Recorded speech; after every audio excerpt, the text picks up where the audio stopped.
സമ്മേളനമാണ്. 1888-ലാണ് 4ാമത്തെ സമ്മേളനം നടക്കുന്നത്. ഈ 888-ലെ 4ാമത്തെ സമ്മേളനത്തിന് പ്രധാനപ്പെട്ട ഒരു പ്രത്യേകതയുണ്ട്. അതും ഏറ്റവും കൂടുതൽ ചോദിച്ചിട്ടുള്ള ഒരു ചോദ്യമാണ്.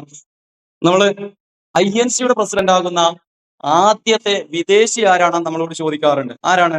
അത് ജോർജ് യൂളാണ്.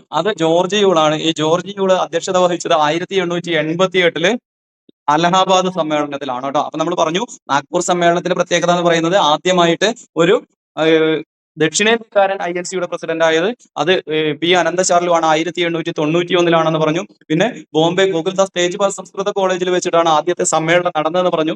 ഈ സമ്മേളനം ഇവിടെ അല്ലായിരുന്നു നടക്കേണ്ടിയിരുന്നത്. ഈ സമ്മേളനം നടക്കേണ്ടിയിരുന്നത് നമ്മുടെ പൂനെയിൽ വെച്ചിട്ടായിരുന്നു. അവിടെ പ്ലേഗ് പടർന്നു പിടിച്ചത് കാരണമാണ് ബോംബെയിലേക്ക് മാറ്റിയത് എന്നുള്ളതാണ് കൂടി ഒന്ന് ഓർത്തു വെക്കണേ. പിന്നെ അതേപോലെ തന്നെ 1929 ലാഹോർ സമ്മേളനത്തിന്റെ പ്രത്യേകത എന്ന് പറയുന്നത് പൂർണ്ണ സ്വരാജ് പ്രഖ്യാപിച്ചത് എന്നാണ്.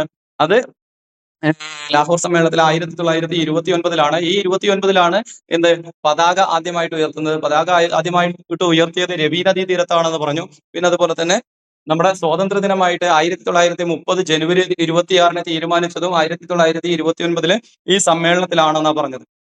അപ്പോ